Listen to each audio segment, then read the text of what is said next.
say we so ni me hia e wo Reginald TV so Wapomuden to say Jumede enamede ebre mo semwa mu nim se benade bia no se betena makonwa kese yi mu dia na eye Wapomuden entia na se wo sori anopa na nyame ye wadom na wahoɔden ana se Wapomuden esipi esitadia eden biom na aka eye aseda ene enigye na akabiom medase se ne so do wafidie no ato Original TV a woni ye di sawoso ewo dwumede we so we ewo Wapomuden te say dwumede medindi Cynthia Akans ene de nkomotwetwe ne detetew pa emre enti yenda ye ho ye ba ye befa ye health coach no me wia na madan inimdi ni a meni no esi nkonwa atena se na yakasa ede afa Wapomuden ho enti me koba me fa me health coach efriwa me dan me guest de de efriwa na ya hye nkomotwetwe na se anesa enti yenda ye ho mra sesia.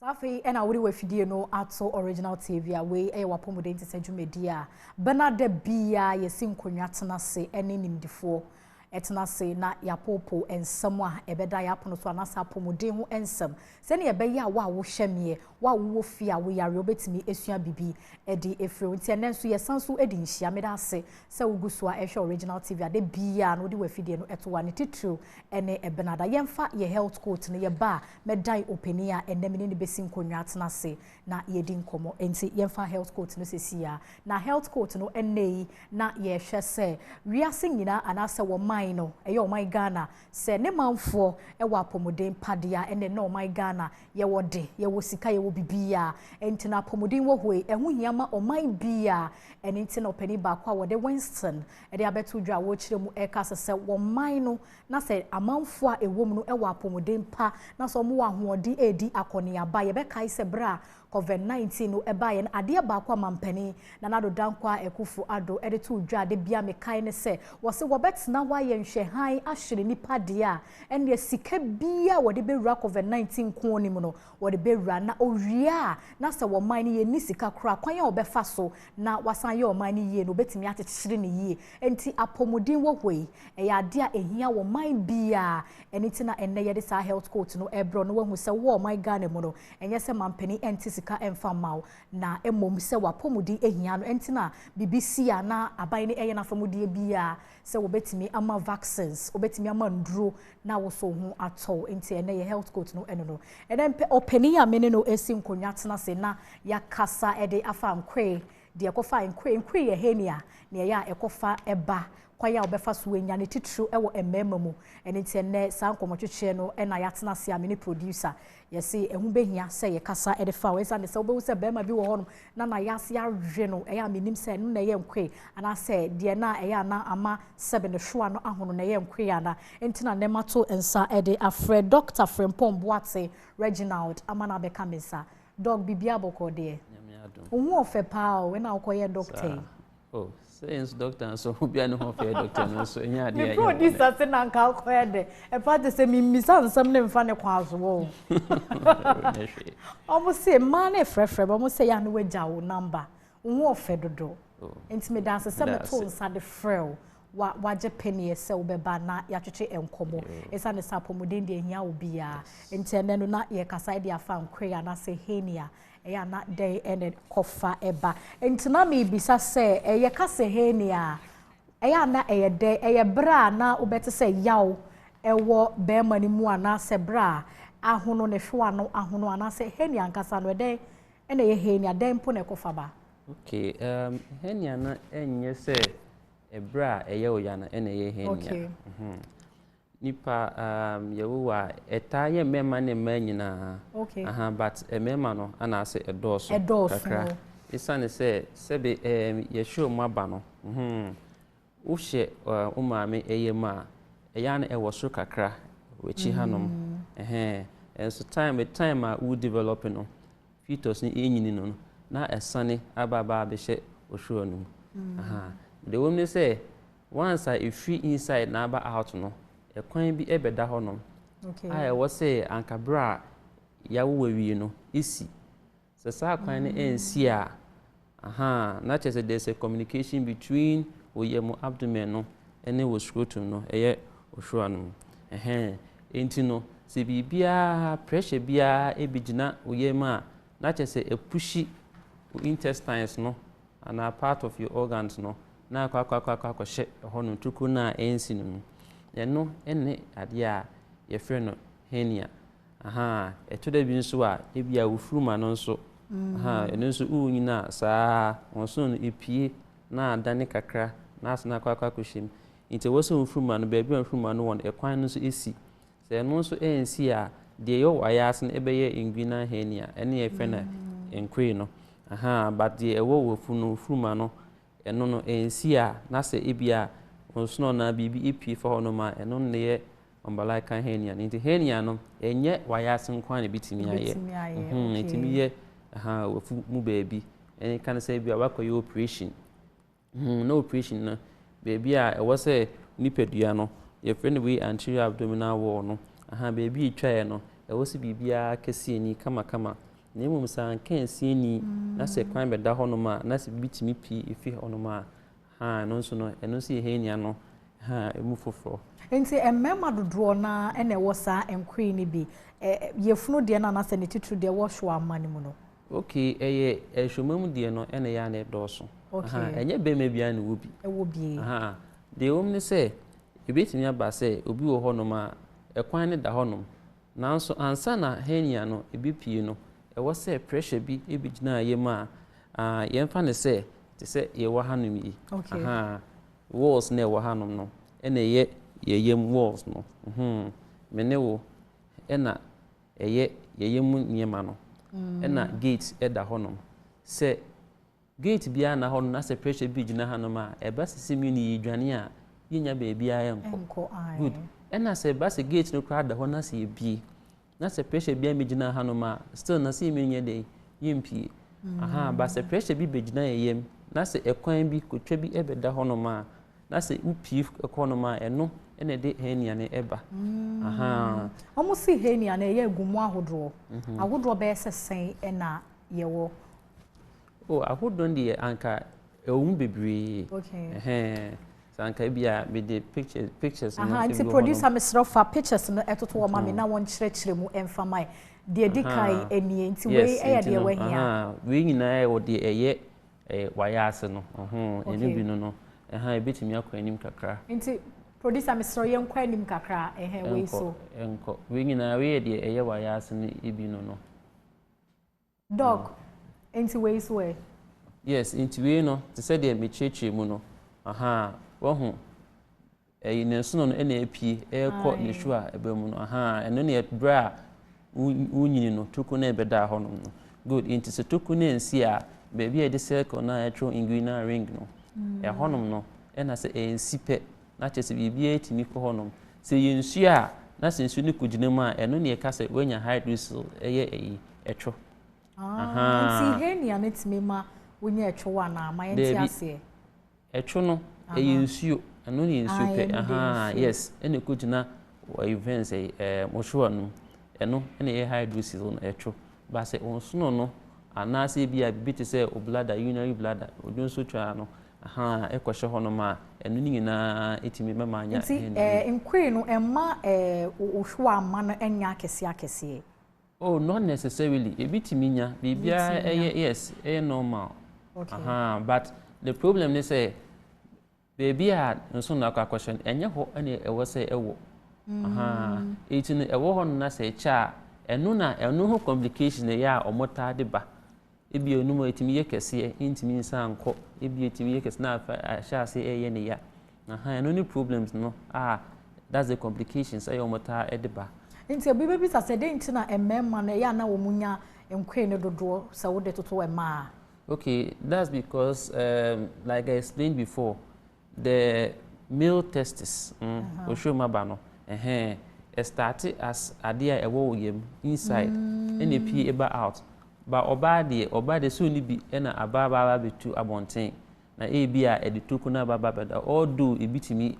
eye ma ne de but eno de na emma e form te said the baby jina be oba any a year fenese inti mama me jina honom sa inti menya te se eyawo bi me fa ne se bema bi ete oyawo no brebe na obetimi adan yedi se obenya enkwi ni bi anase wonya Hernia no bi okay enye eyawo doctor betimi a diagnose edan na be kire se me yenye bi se oyi yawo ne nkwa to che ya all right inti de beba ne se obehu se bia ne hwa no ayekese okay anase bia bibi aba beshim ba ebia oda honom a na ayira ebi ogina honom obowa ebia okọ fense private na ebia ochim a osi bibi aba beshim the show no eno ene dey say wenya Hernia eno at that point no there is no complication because eno abetimi akọ to de bia ono a ebia din kran opia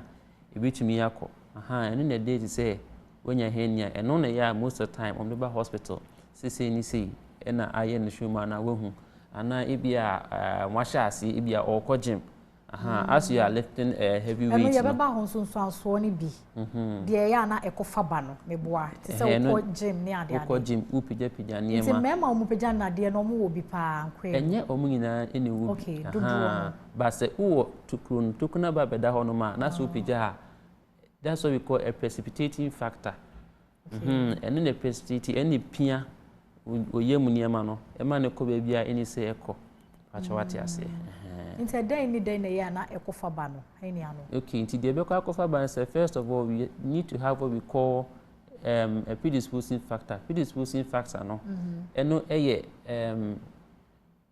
ye fa ne say kutwa ana say uyefunu baby no eho atochema te se de meka no uyefunu wafuma no tukwa ba beda ho wa ya se tukwa beda ho na waka ko operation ya ama anka esie ni ye tukwa beda ho no into no eno na ye predisposing factor no that is the problem which is there.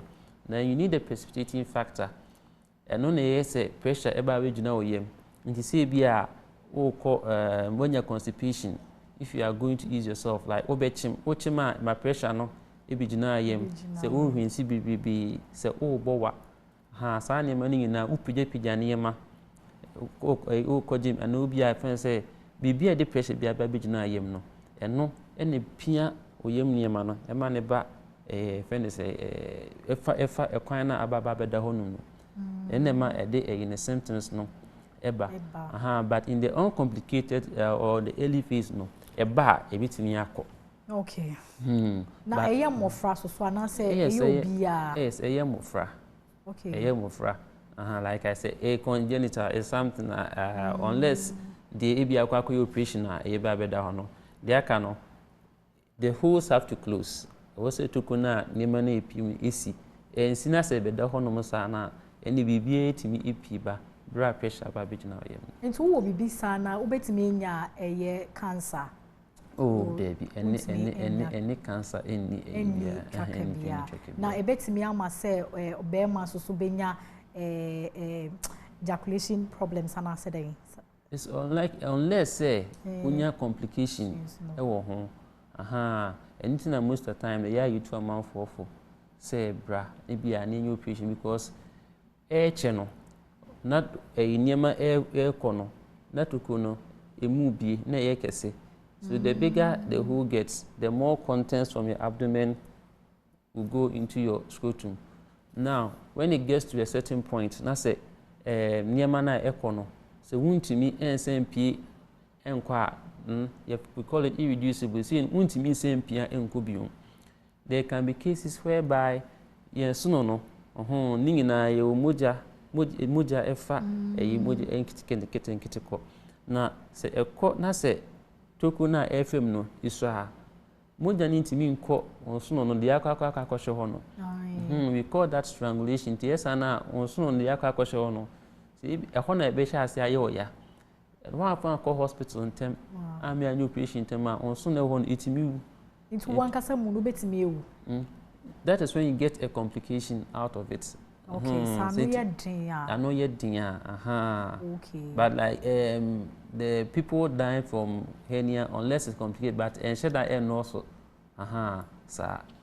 Okay, and now me person maybe sa in so like ahodro no nkwe ahodro no na chechemi mo okay ahodo ne de ena misdi kan ne wo de ebeye wayase that is inguinal hernia eba from kakra e ba ko feni femoral hernia now the baba be ye wufruma no ene ye umbilical into no unipadua na yachiche mu bibribi into baby a hernia na ebe kopi aka kopie no eho ene ye baba betu no idin sebe hernia ne bitimi ye ewo inside bitimi pie eba outside nti oba wo hernia na se wafa yefunu a ete say betimi awana yes obetimi awo because most of the time it is not a complicated thing say we only intervene when there is a complication okay means mfoni na da we no so no eno so okay the actually say we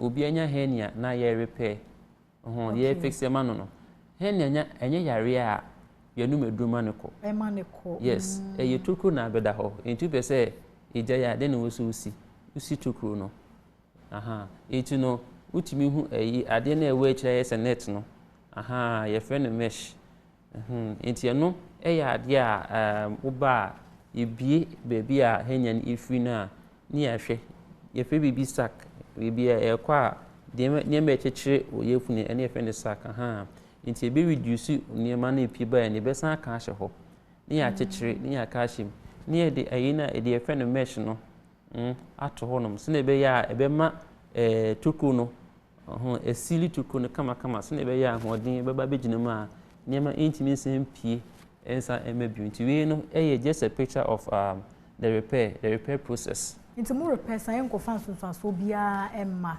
operation bia yaw ne san nyuma no yes operation bia we hu sunsan so okay this picture is an incisional hernia we so hwa the fruma no ene wo ho no but we operation bi ntu hwa ho se line bi tia bi da ho no etin baby a you know eho ahono no eye ne yemnyema ni bi e na aboje afa ho no etin no we ne ye fe incisional hernia no hence and na me bisa say enko for how biam bro say ma repair we no repair no like I said every operation comes about with complications and then it also depends on the state in which you come because if you oba as a simple hernia repair anatomy bibia edit the honoma the complications are we don't often encounter it. There are various complications bitimi enya ewum.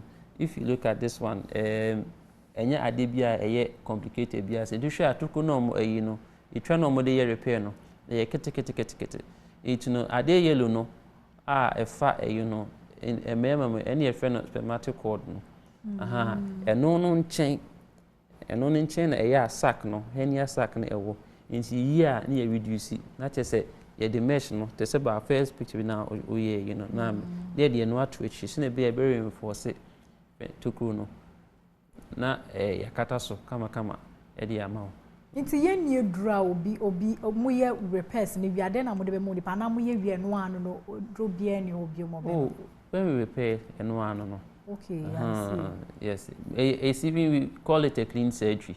When you see a do to antibiotics and BBR, for simple repair, no, you don't have to put you on antibiotics.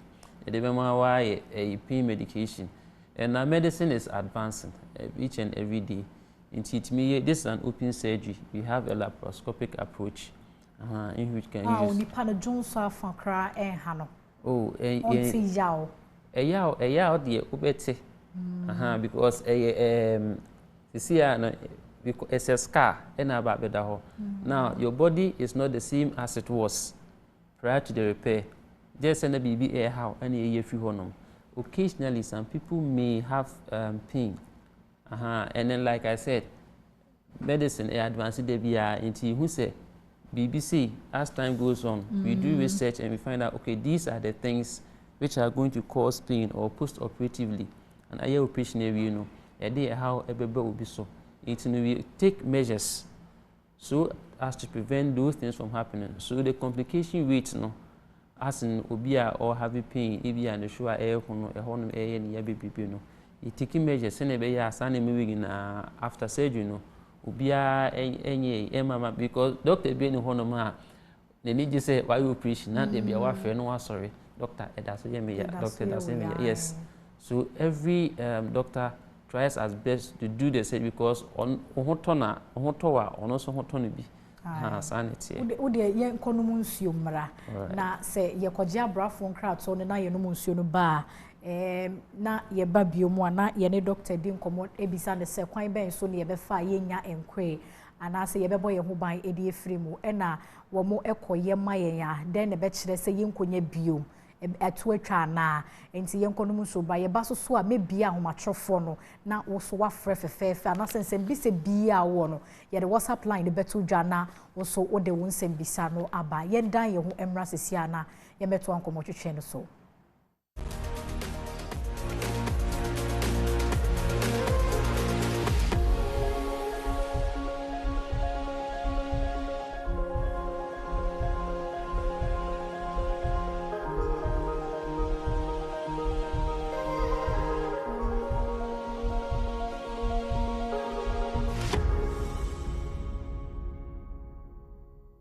Mera se watwen ye amwa yakwaje abrafo nkrato abawe Wapomuden te sanju media ya twetwe enkomo ede afankwe anase Hernia so bi wo bia kwan ben so no bebo ne ho ban anase kwan ben so no befa so asane ho yare eno na doctor de tu dwa se Hernia ne de gise ya ye operation yi bi ansa na ho beto wesa ne se ye tokro na ya na ebeda ho no yakwaje abrafo nkrato aba na mpese bisa doc se obi wo enkwi ni bia betimi ama ne prostate cancer na say obetimi nya prostate obi wo bia kwan be so no bebo ne ho ban ya ne titru ene mema a wonkonya bi enti me ne doctor Frimpong Boateng Reginald a wo free oye resident surgery yes general surgery ewo Greater Accra Regional Hospital mo fan cheme din kan ma bo fa cheme wati mi di breso minim sa enti bra ye kwakwaje aboafo nkrato na mesime bi sa se obi wo enkwi ni bia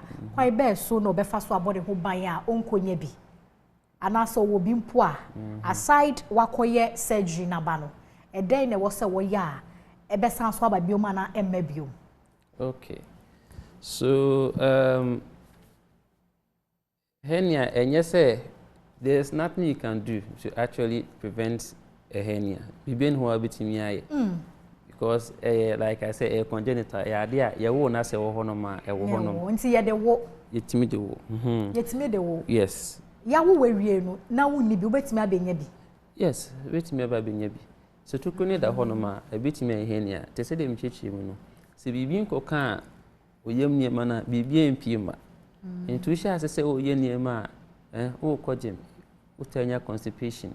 They said that all cancer ebia benign prostatic hyperplasia.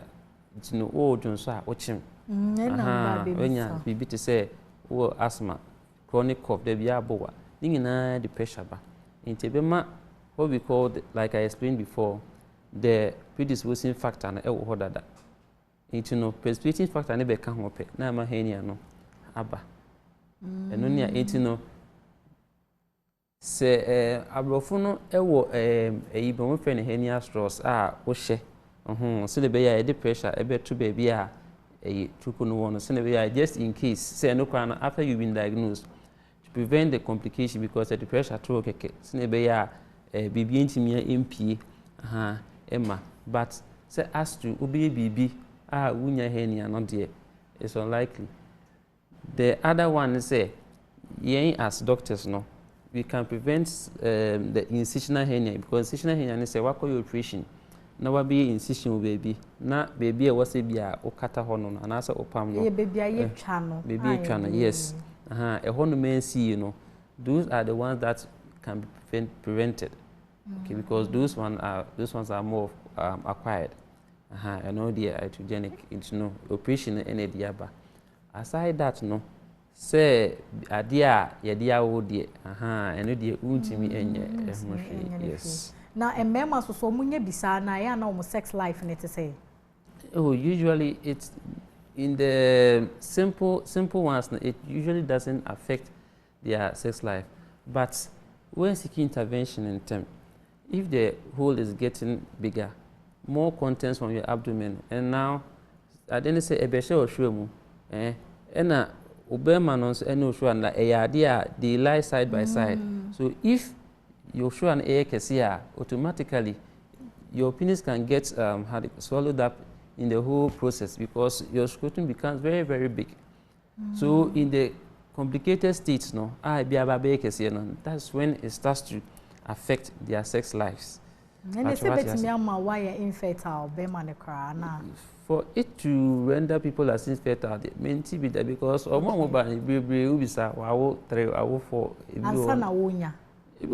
they still have it, but then they still have an active sex life. Okay. It usually doesn't affect them a lot, unless it is the really, really big ones. They are so power, no. Yes, you will be a so power. Yes, if you want my so power. Timmy Bell was a friend, giant in green, giant hernia. And you know, a true said, oh, a tree hydrocele. Okay. A tree hydrocele. Hydrocele is more of a fluid, just purely fluid that gets enclosed in your scrotum. That's about it. Okay, it's a bit me when you're prostrate, Anna. There be prostate, no, and a different, there are different disease entities here. It's a daily basis, no, not nipa bese send a bamamu, ye operation a momo. Oh, it is one of the most common surgeries that we do. Very, very, very, very common. And you know, I can't personally say they may mean to me and kind. It means I'm penny for me. Yes, it's quite a lot. So now, until maybe so say, best say edaba kumutimi ye be sign. It all has to do with number theater space available doctors. I know it really doesn't say do a bit me in a day. Bit me and ask why 10, 15, 20 cases in a day. Based on the time or theater space or I don't know there. It depends, and then it ranges from doctor to doctor, facility to facility, and then the kind of hernia or the complication the patient presents with. If it is not complicated, the procedure is very simple because as much as 10-15 minutes, it may be one surgery. Okay, in Chesa. Oh, everyone may check. But everyone may check. Those are the ones I will hold them at no, we 5 years, 6 years, 7 years. That's not there, but so that one when you like what we call separation, it was also separated sac from the other structures because you are trying to avoid complications. You know, you have to be quite careful as to, and then when you are done, you do a very, very good repair because at that point, the space or the defects now accreting is quite big. So you have to take your time. You have to say, "Baby, draw focus on betting me as oh, there be any horse. A do be any hormone, no ma, a bukaka kupa, yama, a bukaka pump to Bruno. We be any hormosa. It is able to make us on betting me as Sabi draw or bra, Hernia, then there. Or be Burnham and Slater and complications about no sound there by a honum. So there is no medicine, no person. There's no medicine. A draw be any solution, surgery. No. Ebusia for me be a young matrofono, and a WhatsApp number, and to bet me a friend Druso de be a de amamo fre. And say be say be a wono, now we be sa doc e de amame. Into doc or yaw be a bema betse, and a hernia na. But when you or yaw be a okay. A bit more one a bibi fro. Yes. Okay. Yes. You can have orchitis. Say be inflammation of the testes. Now, when your hernia becomes complicated, the time when it gets strangulated, by strangulation, I mean, say, when the blood supply, there be a hernia and EPF, tukunisa, and a nemana abana dorso. Into tukuni, so I say, blood vessels now, I will say, feedy contents now, kakakudum, is into yes, they start lacking oxygen. Okay. So when they start lacking oxygen, then they start dying. That slow death is what brings about the pain, the ischemia. So say, no, why am maybe a new operation in Tama, and then when you come, and then the contents, the baby that means you have to do what we call resection anastomosis. Baby, idea would be a huni faso. they will see twa yes aka won so no isi eni e de ma wo Dr. Gina Homa me for obi wa homa no so hello odi ni baby afrefe Pastor meeting Simon me patro frefe yeti o pa Pastor me frefe Abuakwa okay me patro yeti o me patro like my fruman so no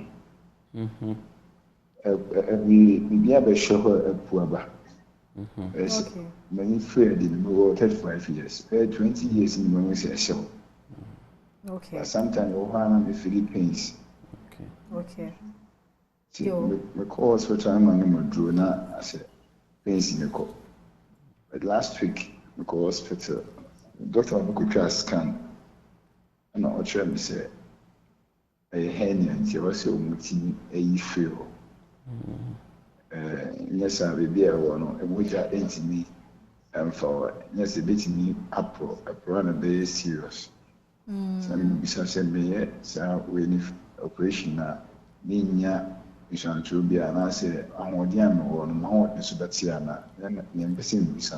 You, yet I see baby Simon. Dog, I know now will be some meeting kind be sow. So be yes, our operation now. Enya man so be I no no bisa say na ho odin no obekura na ho odin musa na say na ho odin so better okay okoye operation na wa ho odin so nti de also kan hu ne say wa anyo operation so ntema de be ma ho odin so ate no complication na Hernia na edia ebre wo no but what you say because see en fa ne say baby a ahono no that means a greater portion of onsuno no in a bit me piaba if no epra and then we cut off a large chunk of your intestine that means eduane abidi no absorption no level of say length e be here for absorption and also swati and no na de e be ebe mo ho ode no swati but if you do an early intervention no koni repeat no a lot of people have done it and then they return to their normal work and everything. But once a doctor, I am paying you can say, oh, yeah, operation, son, and I say the second. I can't why, and I want to mean Peja, near my idea be what I want to mean ye. Maybe my main call our man sobra. Hello. Hello. Me patro didn't baby our free fee. Me patro your friend me abena me kasa fiko for you. Me patro you. Okay. Me patro me husband there a week penny. No complain, he said, be sure more about me back home. Any yapan, then ding with me and the shade, and I do me a ration in the hospital. But why your operation twice? Or you're back or foreign, not by your back or which hospital. And he said, or something is sure more about me, and some person who say, a year Hernia na say, if there be before for. Temperature will be said, Doctor for me. Me patro you, yeah, that's it, baby. Okay. Dog, me jidi sa wote in sema walk no. Yes. Into the no na den. Into no before a bed diagnosis will be with Hernia no. You take history. If you saw yare ne sha say you could see that being then the buy a year on it to say if he you gather in area then we proceed to do what we call clinical examination. We have to examine so baby area honum you inspect it near Sony who because there are other things a bit me are presented any hernia but the can so or see them can yes it could be because why you operation you know operation now and minimum operation no I don't know what the surgery was for good it it can have other conditions we can present with testicular pain which is not a hernia that one is a entirely different entity of disease. Yeah. So obi so dey about obi say enkwee no obetimi anya bi woni kon ho ana. Debi. Ana se no dey sa sign ne. Debi enye enye goita na emese. Goita is pompo. Pompo is goita. Inse emese no pe na ebetimi aba kon ho. Na hernia dey ntimi nya obi so say your friend no Nasir Ibrahim na obisa say when your stomach ulcer ne de wanu mu nure wo wiase nyina ya semonti obisa say den na onye stomach ulcer eto de bia eno ne ko din kakra. So most of the time no there are measures that we take, and then as the patient becomes symptomatic, if we manage symptomatically, as in unya symptoms na any yana near medru. But sometimes the treatment becomes quite difficult. You doc yen kwa humano so Reginald. Hello. Hello. Hello. Me pa cho udini baby Alfrefi. Me pa so yakani Daniel, me pa safi tamale. Me pa cho yetio. Me pa cho nurse last Friday na me call surgery for hernia. Now, me no ama me do dia ina the doctor said. If you am about to na me go place say am. Ma find do dia hernia na say ibi ka bai. Omo ye kind thing like omo every play no ema me no omo ye no one e na omo see university. But I did not why university attention kuma enya hwe ana so. Yo, yeah, that's a baby self-free. It's a dog, and no, ye can't want to. Okay, yes, so it's quite, yeah, money. If you want to be all more, maybe some more money, drama, high. Yes, oh, it's quite important you be saying, no. Anything I can't say, it's a clean surgery. A surgery, if surgery, cron. Yes, it's clean. So you don't need antibiotics because a patient is not an infected thing. You use antibiotics to treat infection, but it's just a simple repair. So most of the time, what we do is do prophylactic antibiotic to prevent it from occurring. Now, after you are done, what we are concerned about is keeping the wound clean and also controlling pain. So the monetary sunay. And yes. Okay. The thing is, say it takes time and sana ekuno uma ensure ekuma ana ensure ekum nina. It impairs the healing process. That is why we actually cover it. Now, when you know some hospital, there can be a time after maybe 3 days, when the first phase of healing are okay, the wound edges can be pulled. So even at that point, a bit major is a young cataso, but young cataso and say maybe be because we be kohonoma a macrono a gippy. And only at the the whole canning in Ametia, said you know we are a crew bedaho. A crew bedaho. A bet chance, sana a wana. Ubian healing capabilities. Ubi honoma within 2 weeks. Hello. Healing strength. Hello. Good evening, madam. Good evening. Because I'm free. I see a boy. Yo, I see a boy for your chiamunina, meet you.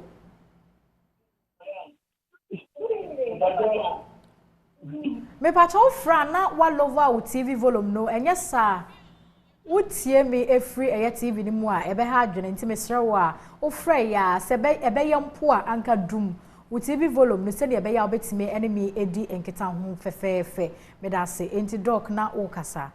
Yes, when we are done with the surgery, we usually counsel you as what to do and what not to do. Into mom paper chrono as obeba. Paper, and then you don't have to always come to the hospital. They say no. Yes, you say people are advancing into your child. You'll be ultimately now with you. So we schedule you. Maybe earliest data. What a year bela one yaka. Waba niya share chrono. If it is going well, then we just give you another review date. To some point, even after 6 weeks, then we stop seeing you because at that point, you couldn't. So far as say you take good care of the wound, everything is fine. Yes.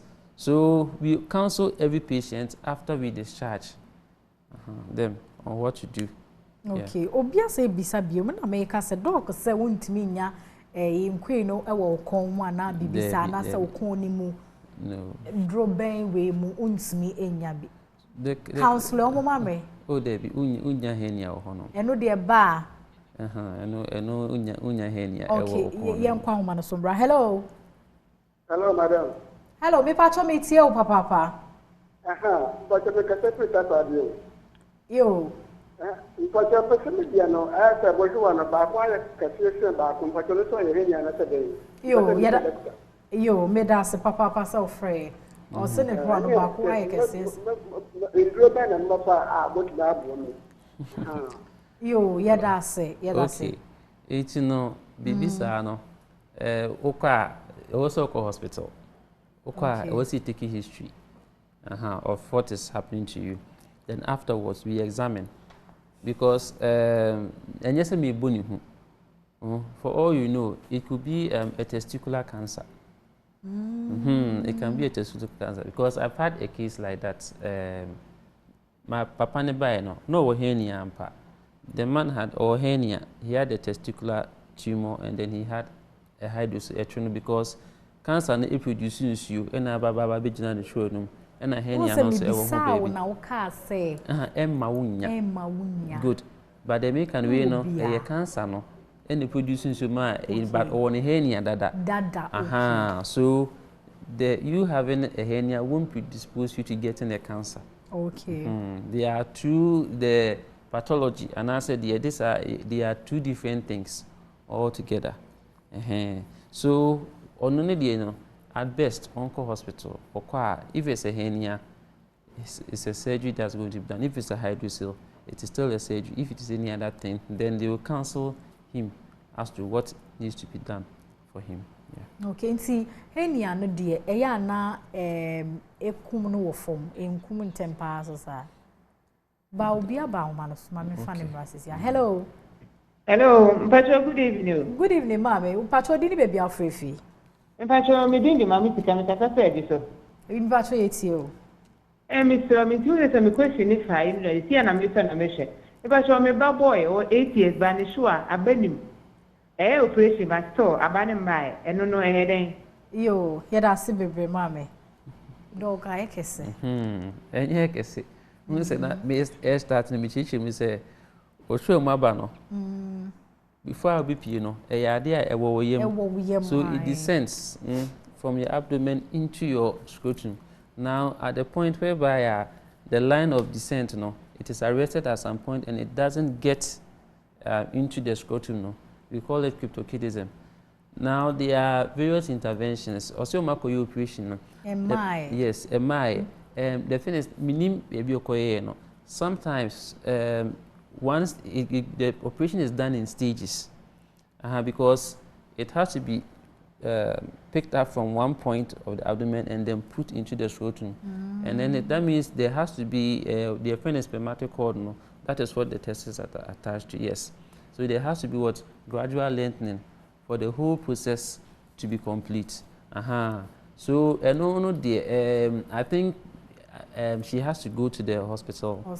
Yes, and then maybe your counsel, like she didn't get the counsel very well because sometimes. Hernia. Okay. But the person is so there be a Ghana idea wahanom. Doctor cancer me okay we are no ya just so we are in a day and age. It's in our Wapomuden to send you the deal for a better or Marcelo. What about on say? We are in a day and age. If you go to the nurse doctor, won't be biasia bisa now this yabano. You say you can't hear machine be a details in me country because I can't tell you. But we come down to a certain level that we can explain things for you so that you can understand because you may yama or no. So won't tell you me emma me any what I say because if you make us a economy do man teach will say draw I won't know me and idea me a bebwa one tell you I won't yet. Okay, obi nyate yawa na oto edro na anase wate say yaka se hernia ye ne yanti wakoto edro eno enye na painkiller ne ade okay eno kwema ne yekese ana so if an say owo bubu na so ko topit na piti hu na ye kama bibi ko kana so na baby what needs to be done is what you have to base some part and then fix it very well. That's what needs to be done. And then, so you address the problem. You just don't treat the same. If you treat the same, the problem is still there. So to prevent it from getting complicated. Okay. Just do the surgery. So, I was say, you did AC. Into Busia for her.